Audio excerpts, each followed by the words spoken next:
So ayun mga kabosing ko, no, mag-reaction video tayo dito sa nagtitinda ng french fries. Good for 8 packs daw, 40 pesos na. Kaya panoorin natin kung gaano karami ito. Let's go. Aking ginawa itong akong french fries. Bale, ito ho ay 40 pesos. Kaya dito ko sa malaking lagayan siya inilalagay. Ang flavor ho nito ay cheese. Ang pinaka-minimum na order ko sa price ay 20 pesos pataas. Saka ko naman siya nilalagyan itong ketchup. Pwede rin ang cheese sauce, depende nga sa gusto ng customer.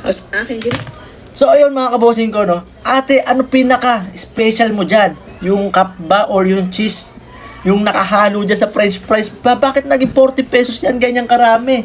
Pucha, ganyan dito sa baba namin. Magkano lang yan, no? 10 piso lang ganyan na karami. Diyos ko. Eto mga kabosing ko, hindi ko po sinisiraan si ate. Sadyang ang dami lang naging naging negative comment dito sa post niya na to. Dahil nga lang sa, sa 40 pesos na ganyan karami. Kahit naman ako, pag bumili ako sa'yo, tapos sasabihin mo sa akin 40 pesos, pagkakuha ko ng order mo, ng order ko, tapos makikita ko yun, ganyang karami, madidisappoint ako, syempre. Baka dyan tayo mag-away, naku naman. Ayusin mo naman, magkano lang yung cup, magkano lang din naman yung cheese, tsaka french fries, magkano na 1 kilo, nasa 95 ata, hindi ko alam. Diba?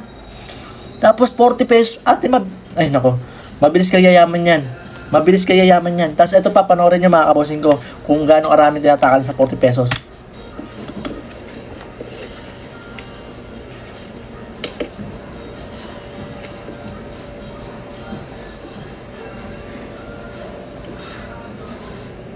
Diba? May timbangan pa siya. Tapos ganyang karami. Yan, okay. Naluto na, nilagay na. Nagkalup-lup na.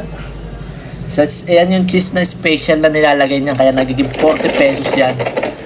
Ulcha, dito sa amin sa baba, magkano lang yan, no? 10 piso lang yan. Tignan mo, bibili ako sa baba at papakita ko sa inyo kung gaano karami yung 10 piso na french fries dito sa amin. Ayan. Tapos yung ketchup pa, wala pang mayonnaise. Di ba? Napaka, natural lang ng ketchup niya. Hindi siya nakahalo. You know?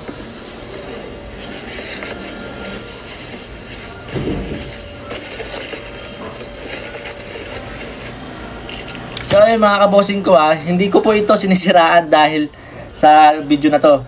Dahil nakikita ko po kasi sa karami-rami nagko-comment na negatibo, di ba? Kasi nga naman, bakit ganun karaming 40 pesos mo? Good for 8 packs na. So yun lang mga kabosing ko, hintayin nyo, bibili ako sa baba. Ipapakita ko sa inyo kung gaano karami yung 10 piso dito sa amin, ha? Tapos bibili rin ako ng 40 pesos kung gaano karaming 40 pesos na yun. Okay? Hintayin nyo.